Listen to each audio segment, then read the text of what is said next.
Good morning, Cruz. You were kicking me all morning. He's sleeping sideways on the bed. I'm back there and he's kicking me. You know that's my bed too, right? Good morning, pal. Good morning. So, the temperature is dropping outside. It's -2 outside and +19 inside, nice and warm. I'm in the battery monitor app for my SOK batteries that I put in the back. If you missed out, I put 4 100 amp hour marine grade lithium batteries in each corner. So looking at it this morning, I'm thinking I might rename all of these so I know which batteries are what and where. So like drivers, front, rear, passenger, front, rear sort of thing, so I can see. But in here, it shows me that the battery compartment, well, that battery is at 23 degrees Celsius, which is pretty good considering it's -2 outside. So the ducting system underneath the bed is definitely working very well. When it's 20 degrees in here and 3 degrees warmer back there with the heat on, I'm stoked on that. And 83% state of charge. Good morning, buddy.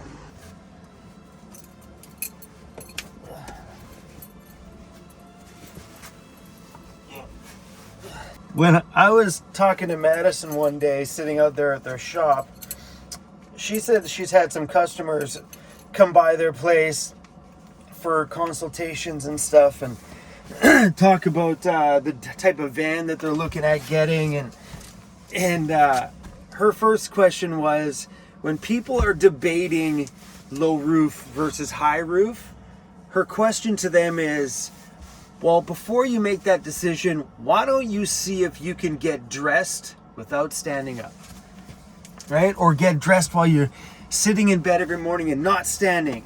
And some people are like, I can't do that. Then that will be your decision make on if you should get a low roof fan or a high roof fan if the debate is there. And I thought that was a great question because people ask me that all the time. Should I get a high top? Should I stay in a low roof? And that's the great thing. I'm like, well, can you get dressed sitting down? That's the ultimate question. Because if you can't, then I don't think low roof van life is for you. Me, it's what I got. I've been getting dressed for 5 years now in this thing, and it's just what I do. I normally do it while I'm sitting on my bed, but I didn't want to wake up Mr. Sleeping Beauty here to plunk my butt beside him to get dressed. But yeah, I normally do it just sitting on my bed. I sit down and I lie down, then I shimmy my shorts up and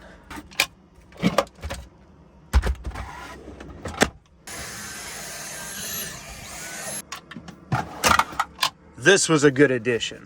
I am super glad that we got ourselves a real vacuum. My home is gonna stay cleaner. That's my promise to myself. No more serious ruckus everywhere. I'm gonna do a quick tidy every day and vacuum. I've honestly used this thing yesterday probably 6 times.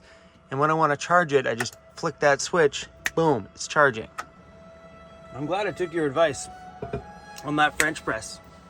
I don't like the cleanup part of it because that's a lot of excess water I gotta use to clean that up. But I do really enjoy the coffee that does come out of it. While we're here at -2 outside and winter's knocking on my door right now, I've got some things that I've been meaning to do over the years to my van on my mind this morning. And that's to try and cut down the amount of draft that's coming into the home in the wintertime. I lose a monster chunk of air out of the front curtains. They're thin, they do a great job of blacking out the light, they do a decent job at keeping the heat up front, but they do a great job of letting this heat right through. And when I'm up there making coffee this morning, I can feel the cool air coming from the front window area. So I've been thinking about running an insulated curtain up there. I don't know what I want to do, if I should just go with something a little bit more quilted. I'm going to keep these curtains. These curtains will always stay there. I'm thinking about doing another layer on the inside so it's on the front side. I don't really want to know if I want to do reflectics. I don't want that crinkly sort of curtain trying to move that crinkly thing around.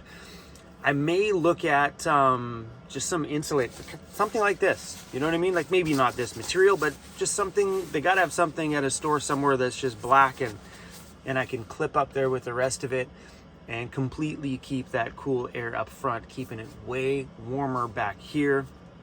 Let me show you.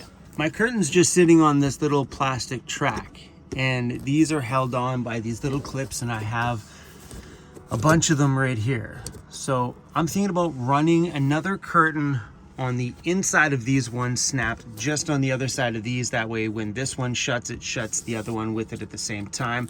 I don't want to go too thick because I'd still like to shut the curtain and tuck it behind the seat, because I like to leave this open while I'm driving so I can see in the back just in case drawers open or I need to check on Cruzy. Morning, buddy. Yeah, you know, I like the mornings, Dad. So that'll be my thought, is put another layer here. And I'm thinking about maybe running this layer to the floor, because I leave the bottom open because Mr. Cruz likes to climb in, go sleep on the front seat sometimes. Yes, even in the winter he does that. If it gets too warm back here, he just jumps up there. I think that would be a great idea. Another one would be to cover my roof vent. There's a company called Rolef. You've seen the doors in some, like screens doors in some of my videos I've done on Sprinter vans and things like that. Well, they make a really awesome zippered cover. It rolls up, it attaches to one side, and when you need it, you unravel it, you zip it, and it completely seals up your roof vent, keeping any of that heat from going out there. I really never felt like my roof vent was a problematic situation for losing heat in the van. It stays open all year round. The only time it doesn't is when the temperature plummets really cold, which I try not to keep my home in those kind of temperatures. That's when I usually shut it. Just trying to hold as much heat in here as I can, because it's a van. We got heat loss all over the place. Anything that can find bare metal to sneak out the door, you're losing heat everywhere in this thing. But covering it up this year, I figured, you know, might as well. I seen some of those really awesome covers and some van tours that we filmed over the summer, and I'm like, I need to get that. For one, it looks sleek and it's just so simple. Zip it up, boom. Now you're sealed up for the winter, which is great. I do have a side window, which is awesome. So if I need a tiny bit of a breeze in here, because you don't want to like lock this thing right up. I mean, if it's cold enough, I will. But it's nice to be able to crack a little window open to get a bit of fresh air in here too as well. Thankfully, my heating system is the Webasto dry air heater, which means all the combustion happens outside of the vehicle. It's not using my oxygen in here to cause the flame to, you know, heat. Where that's the problem I had before using the propane system. So I used to have a all propane in my van. I used multiple different propane heaters over the years, from the Mr. Buddy, and then I went to the Olympian Wave 3, which I really liked, and then from that to this big beast of a heater. So I think this year I'm way more prepared for this winter than I have any other winter before, mainly because I have more power and I know my batteries are not going to get cold this year. So let's talk about those batteries for a second. I know I had a video I put out, was it last year, where I was no heater, no power, no nothing at minus 30 something degrees Celsius. I was up on a mountain pass and I pulled over for the night, and boom, the temperature plummeted that night out of nowhere. Just, it was not like that the day before, and boom, down to, it was like minus 31 or minus 32, I don't remember. But my entire electrical system, boom, went down, like freezing cold down. And it ended up being a faulty battery monitor in my battery. And I read the comments on that video. I even seen people talking about that this time when I was talking about my batteries. They were like, oh, Chrome, it's not that, it's this. Hear me out. So when my batteries died up there at minus 30 degrees, and I had no means of heating this van, the battery monitor system shut off and never turned back on. And so many people were saying, you can't discharge that in sub-zero weather. Yes, you can. You're allowed to discharge. If you couldn't discharge batteries at that low of a temperature, they would be completely useless for van life. Completely.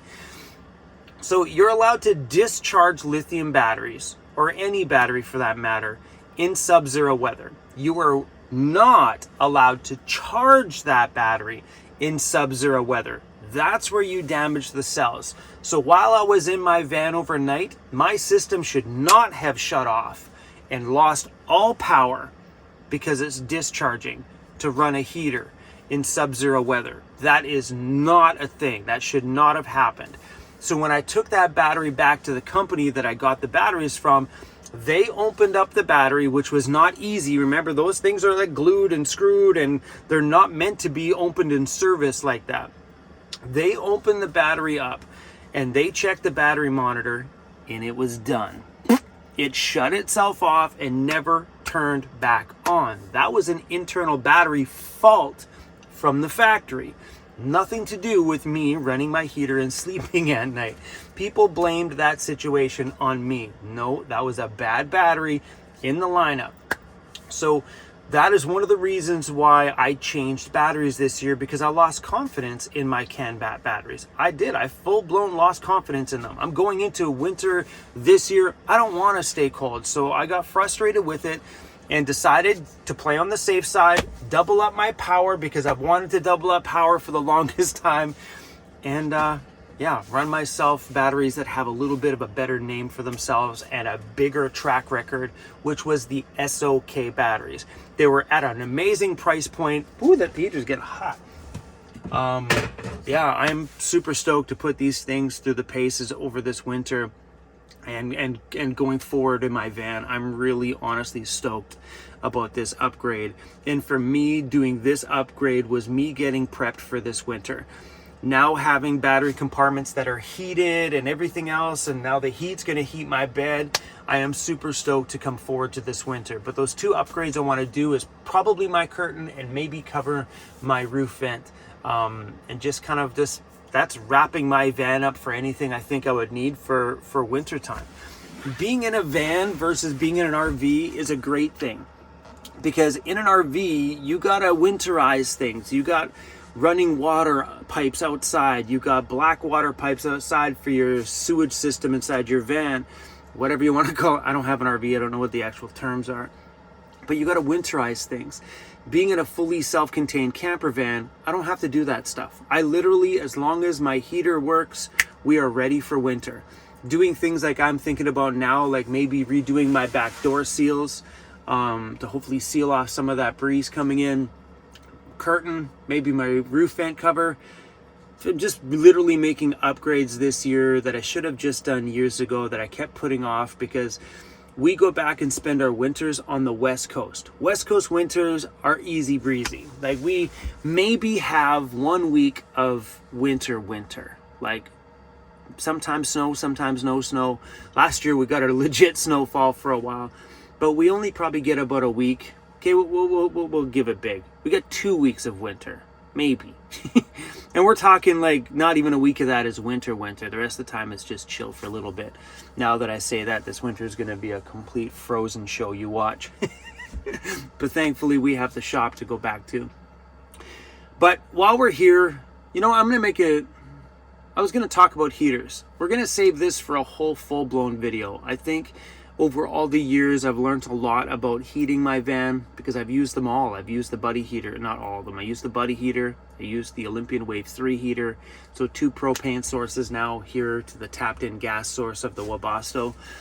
I think we should probably make a full-blown winter video this year. I don't think I did one last year. Might be a good idea to do a recap on how to heat your van and the best options for you. So maybe stick around for that one. Maybe I'll make a full-blown video of that. Here I am talking all this time, 5 minutes, and my coffee's probably getting cold. Still good. These insulated like stainless steel cups do quite well for containing that heat. So while we're just babbling, if there's anything you guys want to know about winter van life and some questions that have come up with you guys and stuff you want to see me cover, I have covered pretty much all these subjects that you could even think about on this channel over the last 5 years. But if you would like me to have a 2022, 2023 version of that, 2023, because my winter in Vancouver doesn't usually start to January. If you have any questions that you would like me to give you my modern opinion on, please let me know. I would have no problems this winter making some how to van life in the winter videos and answering some of the questions that you guys have. So if you guys do have one, leave them in the comments of this video. But that's all I got for you guys today this morning. We are still in Ontario, heading back to the West Coast faster than we expected. I guarantee you we're going to shove it back to the West Coast in absolutely no time at this point. And I know once we hit the prairies, we'll probably bounce through there pretty quick because the mountains are calling some fierce. And man, I can't wait to get back to the shop. And I miss my shop. And get back to some backcountry because that's where I belong, is in the mountains. And my body has very much missed the mountains this travel season. Being through all those towns and communities were really beautiful to see the east coast of Canada. That was probably the best part about my trip, was Nova Scotia. I loved that place. My heart goes out to everybody out there that was hit by the hurricane that went through there. But I love that province. It was incredibly beautiful out there. But the West Coast owns my heart, man. British Columbia owns me. Like, my whole body, as I got deeper and deeper into Canada, was like, oh, I miss the mountains.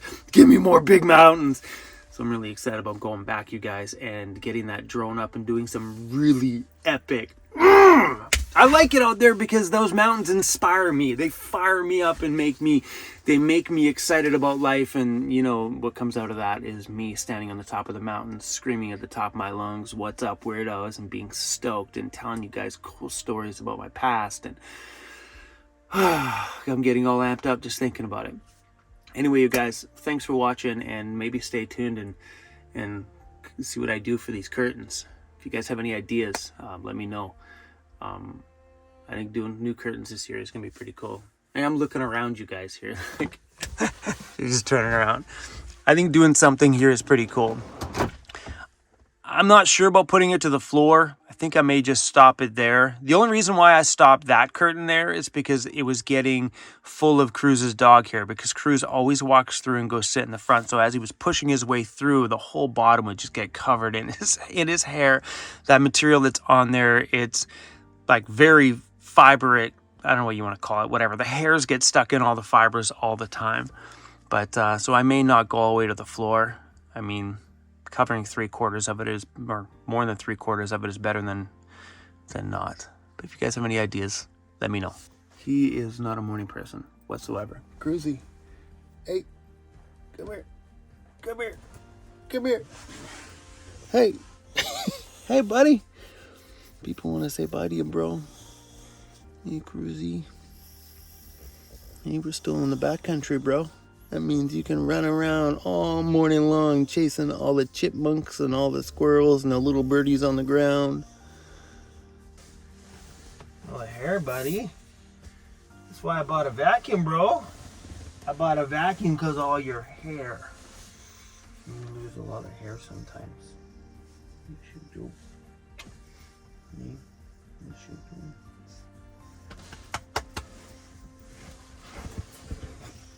Want some coffee? You want a treat? That got your attention. Did you say treat, guy? First thing in the morning, you're gonna give me a treat? Sure, buddy. There you go. Yum.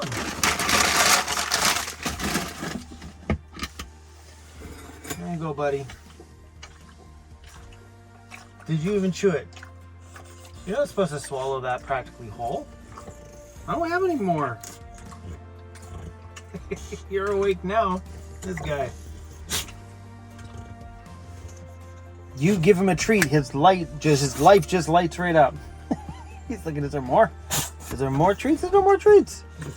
No more. Hey, you gotta stop being a non-morning person. People keep telling me in the comments that you're just so grumpy all the time. That it looks like something's wrong with you. You're not happy. He's like, no, I just want more treats, Dad. That's my give me more treats face. Woo, really? Give me a kiss. Give me a kiss. Gross. Thanks a lot, Cruzy. Thanks a lot.